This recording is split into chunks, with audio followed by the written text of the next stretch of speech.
Un groupe peut s'appeler Amitié germano-américaine sans pour autant être consensuel.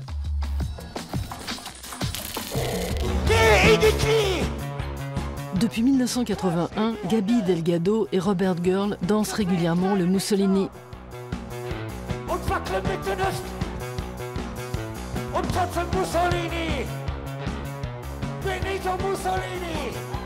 Rythme monotone et slogan saccadé, sans DAF, acronyme pour Deutsch-Amerikanische Freundschaft, il n'y aurait pas de Rammstein ni de Front de 4-2. Mais les héritiers ont trop souvent abandonné l'humour corrosif qui caractérise cette drôle d'amitié germano-américaine. Pour comprendre ces provocateurs nés, il faut remonter aux origines. On traînait tout le temps dans un bar à Düsseldorf, le Rattingerhof. C'est là que j'ai vu les premiers punks. Et je me suis dit, moi aussi, je serai punk. J'ai immédiatement senti que ça allait être un phénomène majeur. Bien plus tard, il y a eu cet article légendaire dans le magazine Spiegel. Le punk, la musique du ghetto, dangereuse et violente, ou quelque chose dans le genre. À ce moment-là, même le dernier des ploucs savait ce qu'était un punk. Et très rapidement, cette scène est devenue énorme. Mais ce qui rendait le Rattingerhof si spécial, c'est qu'il n'était pas seulement fréquenté par les punks, mais aussi par les étudiants des beaux-arts, notamment par les élèves de Beuys.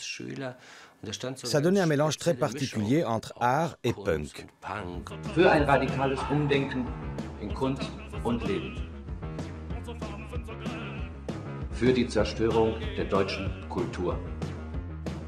Für die Zerstörung der amerikanischen Kultur. Avec des actions comme celle-ci, DAF parodie la communication de la RAF, la fraction Armée Rouge. En pleine vague écologiste et antinucléaire, une nouvelle scène underground prône l'hédonisme outrancier. Au début des années 80, Düsseldorf, capitale chic de la mode allemande, devient aussi le haut lieu du punk.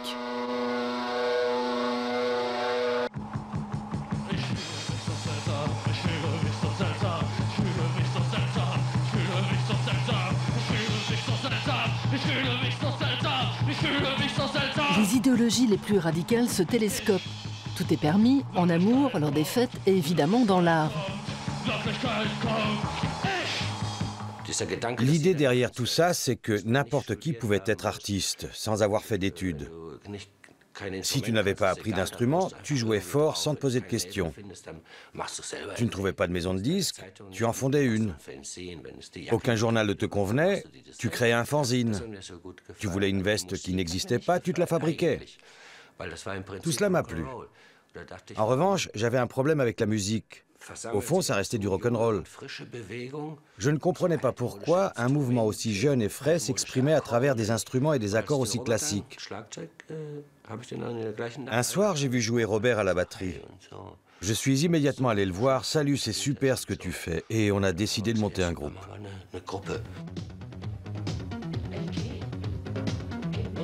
Le duo répartit bien les tâches. Originaire de Munich, le batteur Robert Girl a une formation classique et jazz. Un vrai musicien, donc, capable de structurer les slogans de Delgado, qui se charge de danser et de rédiger des manifestes. D'origine espagnole, il découvre un autre aspect de la langue allemande. Avant d'arriver dans le pays, je connaissais uniquement l'allemand que parlaient les nazis dans des films de guerre américains. Ce qui n'a rien à voir avec la vraie langue. Encore aujourd'hui, dans ma famille, on me demande parfois de dire des phrases en allemand. Quand je leur dis « Guten Tag, wie geht es euch ?», ils sont déçus. Mais quand je leur sors un mot comme « Kraftfahrzeug », ils sont ravis. Ich und dich im wirklichen DAF empile esthétique martiale et symboles communistes, sexualité gay et sadomasochisme, bref, touche à tout ce qui est tabou. und ich in der Wirklichkeit. Même le milieu punk a ses règles et ses interdits. Hors de question de se vendre à l'industrie du disque, par exemple. Évidemment, DAF ne se font pas prier. En 80, ils partent à Londres pour signer un contrat juteux. DAF, c'est l'histoire d'une provocation permanente.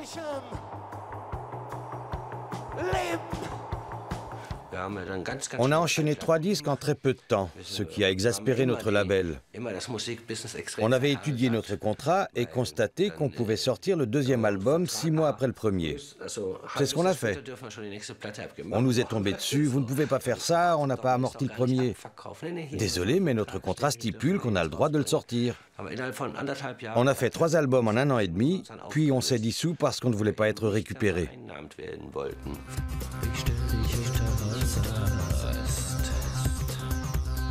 En tout cas, DAF se sont séparés 4 fois. Mais près de 40 ans après la fondation du groupe, la fin définitive serait imminente. De quoi profiter d'un château en Espagne. J'ai une jolie maison avec un studio, des chats, un jardin. Parfois, je me dis que j'ai atterri au paradis.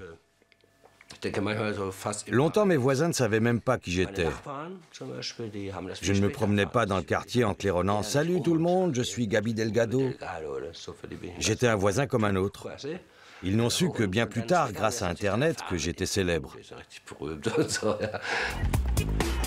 La célébrité Gaby Delgado ne l'a pas volée, puisque DAF a contribué à poser les bases de la house, de la techno, de l'électronic body music et de la musique industrielle.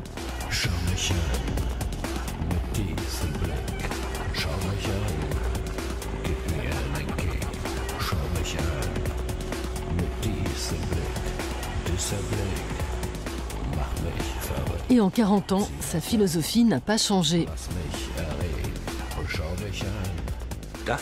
L'attitude DAF, c'est « faites ce que vous avez envie de faire. Fais ce que tu veux, toujours. Si quelqu'un veut t'imposer quelque chose contre ton gré, refuse. Tu dois prendre du plaisir dans tout ce que tu entreprends, sinon ça n'a pas de sens. Ne fais jamais ce que tu ne veux pas faire, peu importe qui te le demande. Agis comme tu le penses et ne respecte ni les interdits, ni les règles, ni les normes, ni les parents. Ne respecte rien. Du bist jung und du bist stark und du bist schön. Du bist so schön. Schön und jung und stark. Tue, was du willst. Denk mir, was du willst. Tue, was du willst. Verschwende deine Jugend.